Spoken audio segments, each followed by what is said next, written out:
지난 시간에 큰 히트를 쳤어요. 주변에 그런 얘기 못 들으셨어요? 들었습니다. 예. 들었습니다. 우리 박 대표님. SNS로 메시지가 많이 오더라고요. 다스베이다 팬이 엄청 많더라고요. 그래서. 책 좀 나갑니까? 네. 사회정치 5위, 그리고. 자, 오늘 하고 또 다음 주 또 하고 뭐 그러죠 뭐. 이거 이렇게 잘라서 분석하면서 보니까 되게 재밌어요. 자, 오늘은 본론으로 들어가 보겠습니다. 바로. 이게 본론이야. 자, 바로 들어가 보겠습니다. 920억 원을 추가 부담시켰는데 그거 역시도 그들이 할 의무가 없는 건데 제가 성남시 예산으로 할 걸 그들에게 부과시킨 거예요. 그래서 그분들이 저한테 뭐 깡패, 양아치, 심지어 공산당 이런 욕을 했던 겁니다. 인허가권을 남용해서 너무 민간 사업자한테 돈을 많이 뺏는다. 대유가 하천대유가 제 거였으면 제가 저한테 뺏었겠습니까? 그리고 차라리 민간 개발하지 말라고 공공 개발하겠어요? 이런 상식 밖의 주장을 하고 있는데 하여튼 결론은 이 해당 지역의 토지 투기 세력과 손잡은 것도 국민의힘, 공공개발하자고 로비해가지고 압박해서 민영개발 만든 것도 국민의힘, 성남시의 공공개발 투지를 막은 것도 국민의힘, 민간 사업자 참여시키라고 압력 넣은 것도 국민의힘, 여기서 뇌물 받아먹은 것도 국민의힘, 나중에 새로 사업 참여한 그 토지 투기 세력들한테 이익 챙기고, 이 투기 이익 나눠 먹은 것도 국민의힘. 이거 다 나타나고 있지 않습니까? 대장동 사건에 대한 해명 즉석 연설인데요. 네. 그 안에 많은 스피치 스킬들이 들어가 있어요. 첫 번째로는 반문하면서 강조하는 스킬이 들어가 있는데요. 화천대유가 제 것이었으면 제가 제 걸 뺏었겠습니까? 처음에 프레임은 그거였거든요. 그분은 이재명이고 화천대유가 사실은 이재명 거다라고 하자 내 건데 그러면 공공회수를 시켰겠냐, 내 거로부터 내 걸 뺏어갔겠냐 이런 말이죠. 네, 상식 밖의 이야기라는 것을 평서문이 아닌 질문형을 하면서 굉장히 어이가 없는 이야기다라는 것을 강조를 하셨어요. 이제 이런 비슷한 사례로는 예전에 노무현 전 대통령이 제 아내를 제가 뭐 버립니까? 라는 표현을 하셨잖아요. 두 번째로는 강약 조절이 이 안에 다 들어가 있어요. 아주 1분 정도의 어떤 스피치인데 굉장히 재밌잖아요. 쭉 가다가 국민의힘, 쭉 가다가 국민의힘. 라임. 네. 그래서 이재명 후보의 연설은 리듬감이 있기 때문에 들었을 때 굉장히 재밌어요. 보통 서론, 본론, 결론에 맞추어서 말을 하는 것 자체도 굉장히 힘든데, 근데 거기에 질문형도 놓고, 그리고 반문을 하기도 하고, 반복을 쓰기도 하고, 강약 조절까지 들어간단 말이에요. 저게 가능한가? 옛날에 마틴 루터 킹의 연설에 I have a dream에 쓰는데, 그것도 연설문을 보고 낭독한 거거든요. 근데 이재명 후보는 연설문을 안 보고 그대로 하시잖아요. 박 대표님은 네. 이미 넘어갔어 지금 보니까. 네, 왜냐하면 일반 연설문을 소화하는 것도 사실 굉장히 힘든데 즉흥 연설로 이렇게 다양한 스킬들을 구사하는 사람은 처음 봤거든요. 어떻게 네. 같이 일해보자는 거예요 지금? 시켜주시면 감사히 가겠습니다. 화천대 실제 실소유주가 이재명 이런 공격이 초반에 쏟아질 때거든요. 그때 처음으로 이제 나와서 했던 즉석 연설이에요 이게. 즉석으로 연설을 하는데 이렇게 말씀을 하실 수 있다는 게 굉장히 신기해요. 저분 머릿속에 어떤 회로가 있나? 요걸 탁 누르면 나오고 저걸 탁 누르면 나오나? 이게 좀 신기하더라고요. 이제 박 대표님 너무 편향됐어 이미. 이재명 스피치를 보다 보니까 네. 이 기준점이 돼버렸구나. 네. 부동산 좋아하시는 분들은 부동산 정책 잘하시는 분들을 좋아하실 거고 경제 좋아하시는 분들은 경제 잘하는 대통령 후보를 원하실 텐데 저는 말 잘하는 리더를 갖고 싶거든요. 마음에 들어요? 마음에 들죠. 자, 우리 소장님 눈에는 뭐가 띈 겁니까? 저는 1번은 안 하고 2번하고 이렇게 역할 분담을 해서 나왔습니다. 그래요? 예. 이번에 이제 우리 소장님이 고르신 거네 그러면? 했는데 할 만큼 야, 그 엉뚱한 사람, 나쁜 사람 아닙니다. 50억씩 안기고, 왜 나는 단 50원도 안 주시더라고요? 50원도? 야, 진짜 너무해, 너무해. 예? 네. 누군가, 화천대유 저 대표 누구세요? 자, 대표 반성하세요! 자, 자, 제가 재미있게 잘 들었습니다, 의원님. 예. 감사드리고요. 예. 그래, 정리를 하나 하겠습니다. 왜 돈을 안 받았냐? 안 받으니까 섭섭하지 않냐? 이런 말씀 하시는데 전혀 안 섭섭합니다. 저는 그런 부정한 돈에 관심을 가져본 이익이 없습니다. 제 가족이나 제 아내, 제 주변 사람들도 그런 부정한 돈 관심 갖는 사람들 아닙니다. 많은 사람들이 이 엄청난 규모의 이권 사업에서 어떻게 인허가권자가 돈을 안 받을 수 있겠냐라는 의심을 하는데, 그래서 제가 그렇게 말씀드린 거죠.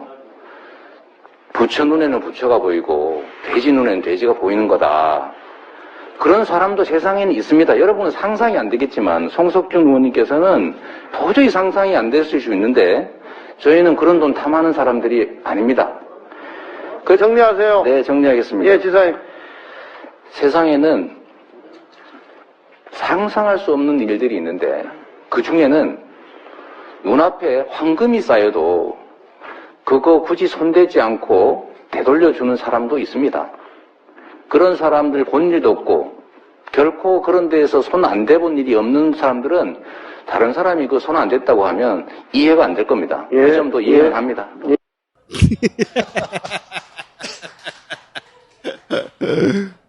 잘했어요. 네.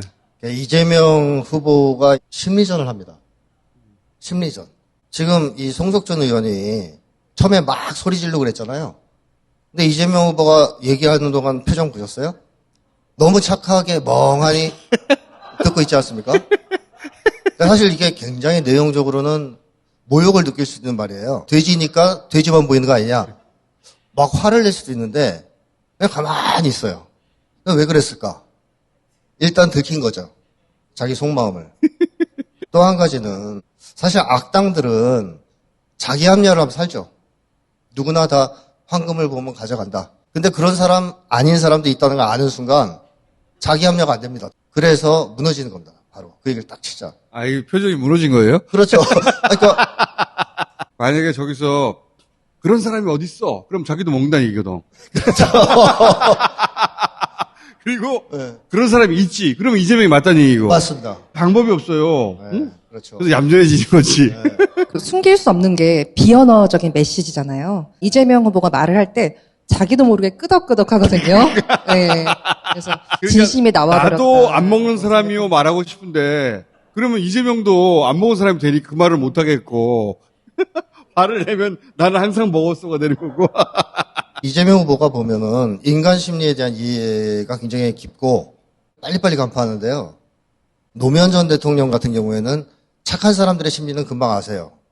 근데 나쁜 놈들의 심리는 좀 몰라요. 이재명 후보는 그런 게 없습니다. 악당들의 심리도 완전히 정통하고 있어요. 악당들의 심리를 잘하는 것 같아요. 실제. 네. 막 화를 내니까 우아하게 한마디 하시잖아요. 재밌게 잘 들었습니다. 네. 그거 진짜 먹이는 거거든요. 그렇게, 예. 평상어로 얘기하면 웃기고 있니 이거거든. 자, 다음은 이제 제 과거와 가족 이야기를 좀 하겠습니다.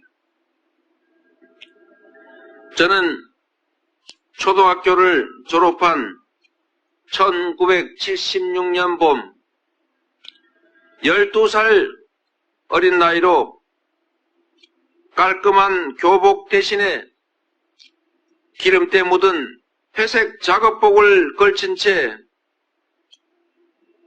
여기 계신 어머니의 손을 잡고 공장으로 향했습니다. 솜털이 남아있는 고사리 손 아들을 시커먼 고무 공장까지 바래다 준 제 어머니는 상대원 시장 화장실 앞에서 휴지를 팔았습니다. 뜻깊은 자리이니 제 가족들을 소개해드리겠습니다. 7남매를 위해 평생을 바쳐온 제 어머니 여기에 와 계십니다. 비뚤어지지 않고 어려운 환경이지만 바르게 키워주신 어머니 자랑하고 싶습니다. 사랑합니다, 어머니. 따뜻한 박수 부탁드립니다. 상대원 시장의 청소부로 일하시다 돌아가신 아버님은 이 자리에 계시지 않습니다. 야쿠르트 배달원을 거쳐 건물 청소일을 하다 2년 전 새벽 과로로 딴 세상으로 가버린 저의 여동생은 아마도 저 하늘에서 이 오빠를 격려해주고 있을 겁니다. 이거 특별한 장면이네. 2017년 대선 출마 연설인데요. 후보들은 대선 출마 연설을 뭐 백범 김구 기념관이라던가 역사적인 장소에서 많이 하시는데 이재명 후보는 성남의 오리엔트 공장에서 발표를 했어요. 저는 이러한 말하기를 감독형 말하기라고 생각하거든요. 근데 이재명 후보는 자신이 틀을 새롭게 짜는 말하기를 하시더라고요. 가족들을 한 명 한 명 소개하면서 화면에 가족들의 모습이 등장을 했잖아요. 입체적인 스피치가 돼요. 대선 출마할 때 부모님이가 화장실 수집하셨고 이런 얘기하는 사람들 처음 봤네. 처음으로 대선 후보로 그렇죠. 출마하면서는 자기를 지금까지 있게 해준 그 출발이 뭔가 그거를 말하고 싶었던 것 같아. 지금도 그 얘기 하잖아요. 내 삶이 나의 정책이고 지금 이재명을 만든 거라고. 이게 스토리텔링 스피치라고 하는데 오바마도 전당대회 연설에서 본인의 정체성에 대해서 이야기를 하면서 엄청나게 유명 인사가 됐어요. 하루아침에. 그렇죠. 나는 이런 사람이라고 보여주고 싶었나 보죠. 소장님이 말씀하셨던 것 중에 이재명은 끊임없이 자기를 드러내고 윤석열은 끊임없이 자기를 감춘다고 그러셨잖아요. 아, 네네. 그것도 극명하게 드러나는 장면이네, 이것도. 그렇죠. 네네. 네. 나 이런 사람이야. 이런 사람이 대통령 되려고 해.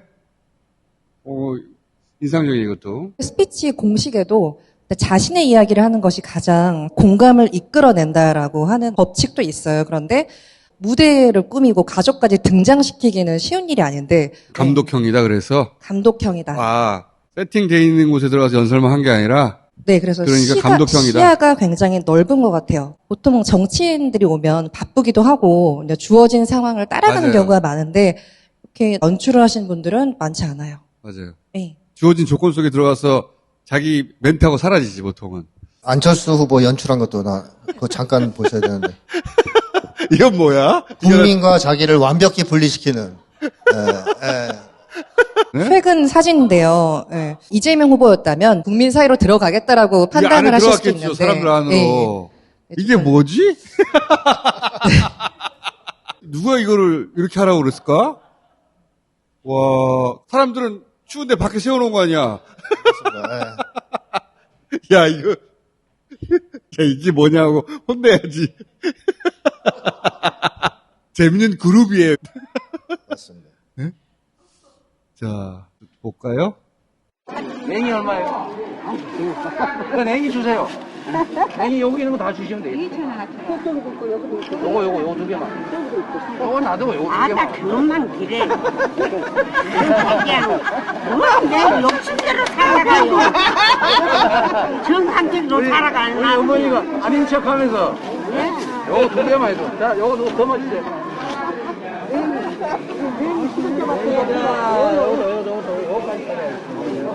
잘 다듬은 거죠? 어린애 같아. 아이 돈 4,000원밖에 안 줘. 돈이 얼마 없네. 돈이 얼마 이게. 자, 4,000원. 1,000원 우리 팁입니다. 팁. 어머니는 이거 다 파는 거예요? 이거 한 달에 얼마예요? 어디 갔을까? 아니, 내가, 어머니, 아유. 제가 오늘 저녁에 캠핑이 있어요. 캠핑할 때 먹을 게 필요해. 음식 한대요, 음식. 이야, 우리의 인심인가? 이런 거 인식하면 안 돼요. 우리 어머님 최고. 그 너무 많이 하면 우리가 철이가 곤란해. 아니. 아니, 이거 안 돼. 됐고.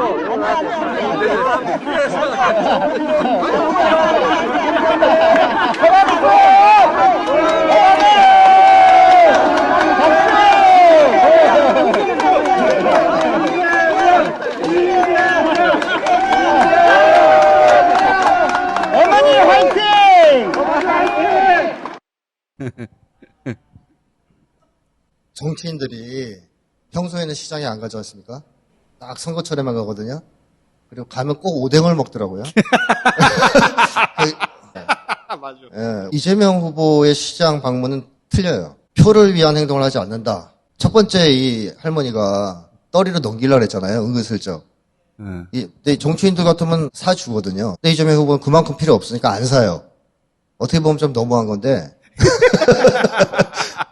연출이 아니라는 얘기죠. 그렇죠. 그거 살 때 요만큼 예. 사가지고 집에 와서 먹어야지. 예. 이만큼 필요 없는데 이것이 더 리얼이지 이상. 리얼. 예, 진짜 현실이죠. 두 번째 할머니는 그냥 주려고 그러니까 안 받으려고 실랭이 하는 거 아니에요. 등을 돌리기도 하고 머리를 들이밀기도 하고 이런 장면을 보면 아 이재명 후보가 국민을 어떤 자세로 대하느냐 표를 보느냐 친근한 이웃으로 바라보느냐 이재명 후보는 노동자 정체성, 서민 정체성을 가진 정치인이기 때문에 보통 사람들을 상대하는 걸 너무 좋아해요. 맞아요. 일체의 가식이 나오지 않죠. 윤석열 후보가 이웃이 있을까? 같은 동네 사는 사람처럼 굴잖아요. 실제.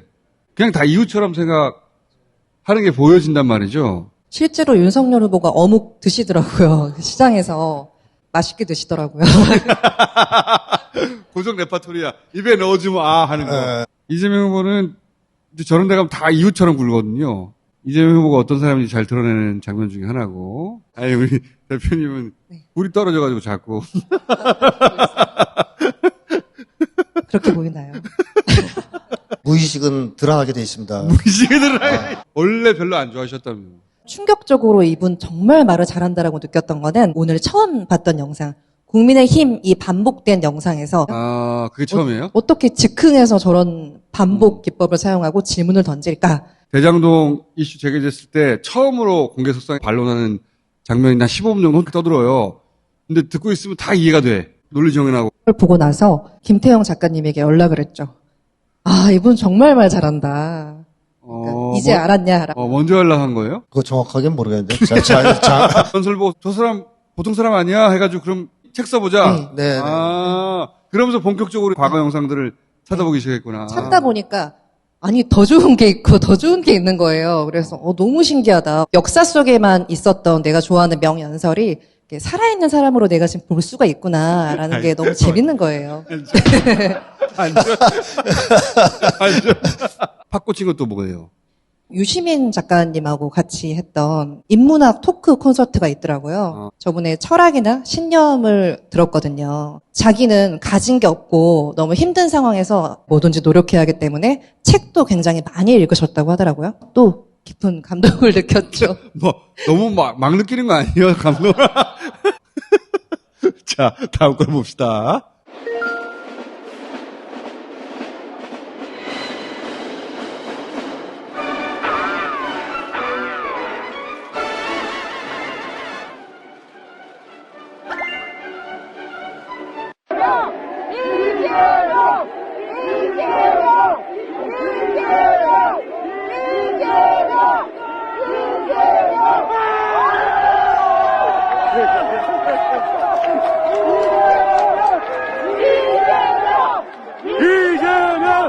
이재명! 너무 잔인하시네. 사람은 말로만 자기의 마음을 전달하는 건 아니죠. 비언어적 메시지들, 몸짓, 행동 이런 데서 그 사람의 심리가 다 드러나는 거잖아요. 이재명 후보는 저게 이제 민주당 경선 때입니다. 감격하신 거죠. 옆에 있던 김남국 의원인가요? 괜히 따랐어. 사실 정치인들이 큰절은 많이 합니다. 국민들 앞에 사죄하기 위해서 큰절을 하는데 그거는 기획된 큰절이고. 그렇죠. 준비된 거지. 네, 전혀 감동을 못 받습니다. 근데 이 장면에선 감동을 받았어요. 똑같은 자극이 와도 심리에 따라서 반응은 달라지거든요. 이명박 같으면 어떻겠어요? 막 환호하면 야, 다 돈주머니들 이것들 내가 쩍쩍 빼먹어야지. 윤석열 후보 같으면 막 환호하면 우쭐해가지고 이럴 거 아니에요. 근데 이제 공익추구형 정치인에게 가장 기쁜 순간은 자기의 진심을 국민들이 알아주는 거죠. 그 순간 감격해서 큰절을 올리지 않습니다. 이런 자기도 모르게 나온 거죠. 자기도 그렇죠. 모르게. 제일 크게 표현할 수 있는 게 절이니까 절한 거예요. 그냥. 맞습니다. 네. 국민들이 많이 좀 아셨으면 좋겠습니다. 이 장면을. 저는 이재명 후보를 보면서 인상적인 거는 자기께 당연하지가 않아요. 내 거는 내 거가 너무 당연한 것이고 그걸 태도로 표정으로 다 보여주는 사람도 많거든요. 이 양반은 내 거가 당연하지 않아요. 감사할 줄 아는. 사실 당연히 누구 건 없거든요. 사랑을 받았어. 이게 너무 당연한 사람도 있어요. 막 손 들고. 응? 역시 나는 인기 얻을만 하지. 재산이든 인기든 마찬가지인데 이재명은 나한테 왔어. 그러면 당연히 내 것이라서 온 게 아니기 때문에 감사한 거예요. 맞습니다. 네. 나하고는 달라. 자, 저는 교수님 그 말씀에 뭐 전적으로 공감하고요. 전 세계가 사실은 이제 그 자본주의 시장 경제 체제가 저성장의 늪에 빠졌다라고 생각이 됩니다. 그런데 이 저성장에 빠지게 된 근본적인 이유는 이제 우리가 가지고 있는 자원과 역량들이 이제 특정 소수에게 지나치게 편중되고 또 필요한 사람들은 그 자원과 기회를 누리지 못하니까 이제 결국 의욕을 잃고 자원은 비효율적으로 사용되더라라는 문제 때문에 결국 우리가 엄청난 많은 자본, 정말 높은 교육 수준, 충분한 인프라 이런 것들을 갖추고 있는데도 불구하고 성장이 정체되고 또 성장의 정체는 결국 기회의 부족을 초래하고 기회가 부족하면 결국 이제 새롭게 이 사회에 진입하게 되는 청년 세대들은 작은 기회를 놓고 많은 사람이 경쟁을 하니까 결국 경쟁에서의 탈락이라고 하는 게 결국은 생존의 문제가 되어버린 것이. 마이클 샌드라고 대담이구나. 네. 말을 잘하는 사람은 지적 능력이 뛰어나다라는 것을 지금 이제 증명하고 계신데요. 투자의 귀재 짐 로저스와 대담을 한번 한 적이 있는데요. 윤석열 후보는 절대 이런 거 안 하겠죠? 왜냐면은 상대가 세계적 석가인데 뭐라 할지 모르잖아요. 무섭잖아. 어려운 얘기를 할지 모르니까. 여차하면은 내 미천이 드러날 수도 있으니까 저런 기획 자체를 안 해요. 마이클 샌델은 아는 게 굉장히 많을 텐데 혹시라도 온라인 생중계인데 잘못하면 아까 그렇지. 네. 웃음거리가 돼서 망신을 당할 수도 영원히 있죠. 돌아다니는 짤이 되는 거지. 네. 하지만 또 완벽하게 해낸 것을 보고 아 이분의 철학과 지적 능력을 이렇게 또 자신감 있게 표현을 하셨구나 생각을 했습니다. 철학까지 있구나 막 이러면서. 우리 박 대표님은 반칙이야 이제 보니까. 너무 편향돼 있어. 저는 객관적으로 봅니다. 네. 네, 공정하게 보고 있습니다. 이재명 후보가 어떤 후보인지 점점 더 이해하게 되는 것 같아요. 그래서 다음 시간에 또 하는 걸로 하고, 왜냐면 많이 가져왔다고. 세상에 단순한 이치가 있습니다. 누가 도둑이냐 이렇게 얘기를 하면 작물을 가진 사람이 도둑인 게 맞습니다. 자, 이거 질문에 있던 겁니다. 예, 답변하십시오. 질문에 있던 겁니다. 질문하셨고 지난번에도 그런 게 있어서 일정 시간은 아니 그렇게는 이게 국정감사가 의원님 아시고 계시겠지만 일정 정도 답변 들으시고 난 다음에 이야기하시죠. 우리 김도부 의원님 얘기하실 때도 다 들었으니까 좀 듣고 나서 시간은 어떻든 좀 배분을 할 테니까 그렇게 하시죠. 예, 우선 조금 기다려 주십시오. 예, 말씀하십시오. 예. 그리고 부정부패의 주범은 돈을 받은 사람입니다. 네, 말씀드리고요. 돈을 준 사람은 이 사람 제출권이에요. 여기도 잘했지. 네, 한 방에 제압한다. 본질을 꿰뚫고 세상에 단순한 이치가 있다. 돈 받은 놈이 것이 이렇게 들어가면 꼼짝을 못합니다. 국힘당 의원들이 막 시끄럽게 떠들잖아요. 호떡집에 불난 것처럼. 이게 바로 제대로 쳤다는 거거든요. 이걸로 끝난 거예요. 한 방으로 상대방을 무력화시키고 치고 나가는 그런 능력이 있는 거 높게 사고 싶습니다. 게다가 이렇게 시각적으로 팻말까지. 저는 상대원 연설, 다른 거는 다음 시간에 하기로 하고, 본인이 대선 후보가 된 이후로 처음으로 자기 어린 시절을 보냈던 상대원 시장에 간 거 아니에요? 이게 이제 요약본이에요. 요걸로 오늘 마무리하죠. 여기가 바로 이재명과 그의 가족들이 생계를 유지했던 곳입니다. 아버지는 이 시장에서 청소 노동자로 일하셨고, 제 어머니는 이 건물을 다시 짓기 전에 2층 건물에 우리 여기 상대원 시장 상인 여러분 기억하시는 것처럼 공중 화장실에 소변 보면 10원, 변을 보면 20원 이렇게 받았는데 제 어머니, 제 여동생이 함께 그 화장실 지켰습니다. 저는 초등학교 마치고 저 상대원 꼭대기에 우리가 살았는데 그래도 행복했습니다.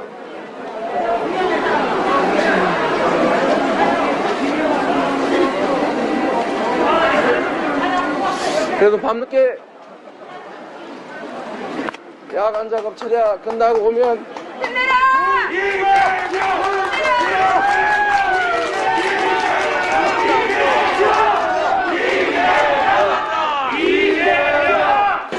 아들이 퇴근할 때까지 기다려 주셨습니다.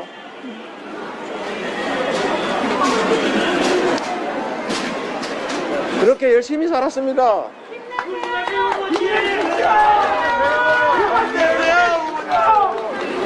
함께 잘 사는 세상, 좌절해서 이 세상을 포기하고 싶은 사람이 없는 세상, 열심히 일하면 내게도 기회가 주어지고 나도 성공할 수 있다고 믿어지는 그런 세상 여러분 만들고 싶지 않습니까?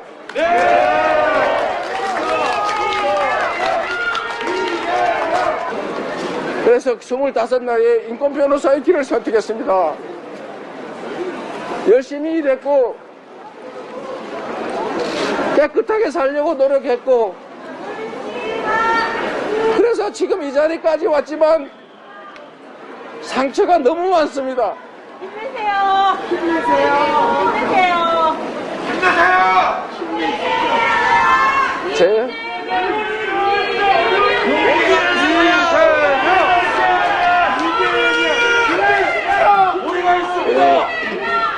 여덟 가족이 관지 앞방 한 곳에서 살았습니다. 그래도 우리는 남의 것을 탐하지 않았습니다. 제가 시민운동을 할 때도 그랬습니다. 제가 시장이 된 이유도 단순했습니다. 이 부패한 정치 그만두고 우리 국민들이 진정으로 필요한 것들을 하자. 그래서 시장이 됐습니다. 그런데도 저를 가만 놔두지를 않더군요. 저희 가족들을 동원해서 저를 공격하기 시작했습니다. 정신이 온전하지 못한 제 여러 형제 중에 한 형제를 비례대표 공천 주겠다, 시의회 의장 시켜주겠다고 작업하고 유혹해서 저는 압니다. 권력이라고 하는 것은 그 옆에 가까이 있기만 한다는 것도 권력이 됩니다. 제 형님께서 시정에 개입을 하셔서 공무원들한테 이래라 저래라 이거 해주라 저거 해주라 이렇게 할 때 제가 어떻게 해야 되겠습니까? 공무원들 전화도 못 받게 상대도 하지 말라고 했더니 어머니를 통해서 저를 통화하겠다고 어머니 집을 찾아갔습니다. 그 어머니를 집에 불을 질러 죽인다고 교회에 불을 지른다고 협박을 하니 어머니가 저한테 전화하셨습니다. 그게 시작이었습니다.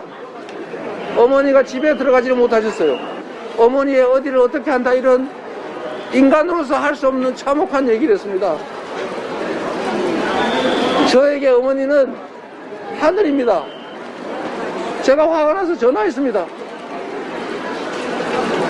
왜 그런 말을 했냐? 그래서 제가 욕했습니다.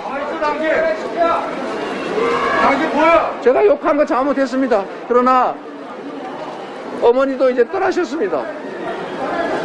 형님도 이제 떠나셨습니다. 다시는 이런 일이 일어나지 않습니다. 제가 잘못했습니다. 이제 이런 문제로 우리 가족들 아픈 상처 그만 좀 해집으십시오. 지금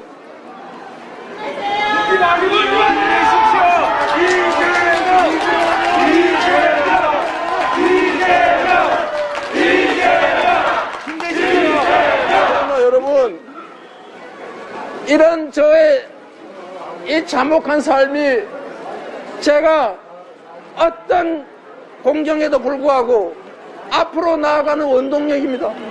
제가 조금만 고통을 견뎌내면 조금씩이라도 희망을 주고 그들에게 기회를 만들어 줄 수 있고 조금이라도 더 나은 삶을 살 수 있게 할 수 있기 때문입니다. 힘내십시오.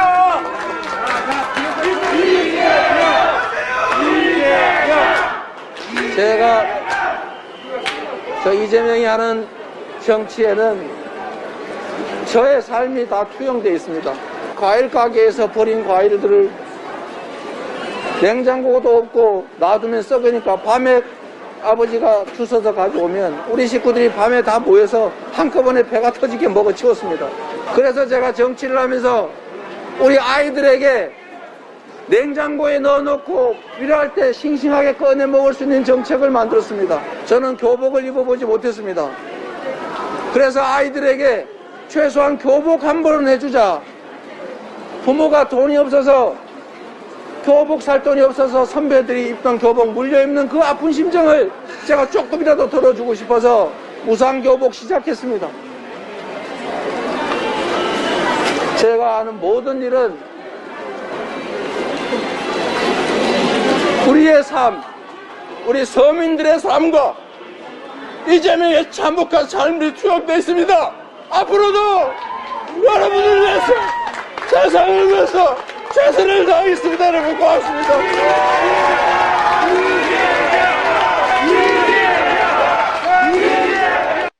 자, 이게 본인이 공개석상에서 가족 욕설 있잖아요. 그거 자세히 얘기한 첫 번째 연설이거든요. 어린 시절을 보냈던 곳에 가니까 좀 5만 가지 기억들이 다 떠올랐을 겁니다. 그러니까 사람이 이 감정 통제를 못할 때가 어떤 때냐고 보면 묵은 감정까지 같이 올라오면 통제가 안 되거든요. 이재명 후보가 여기서 시작부터 끝까지 거의 계속 우시잖아요. 담아왔던 슬픔, 회한 이런 게 다 올라오는 그런 어떤 순간이었던 것 같습니다. 제가 인상적으로 들은 대목은 행복했다는 표현. 가난했지만. 그때부터 울기 시작하시거든요. 가난해도 행복할 수 있습니다. 정주영 전 회장도 그런 비슷한 말을 하셨거든요. 어릴 때 가난하고 힘들게 살아서 아프시겠다 뭐 이런 누가 얘기를 하니까 무슨 소리냐. 가난하고 힘들었지만 행복했다. 이런 것들 통해서 이재명 후보가 싸우는 목적, 또 싸울 수 있는 힘 이것이 바로 저 어린 시절과 관련이 있겠구나 하는 생각이 또 저는 심리학자로서 좀 들었습니다. 어릴 때 어머니가 자기를 사랑해 준 기억. 그래서 자기가 여기까지 올 수 있었다. 동시에 셋째 형하고의 기억. 근데 또 셋째 형도 이미 돌아가셨고 어머니도 돌아가셨고 본인은 이제 대통령 후보가 돼가지고 이 자리에 다시 왔고 그걸 또 해명해야 하고 그런 데서 오는 회한도 있고 그렇죠.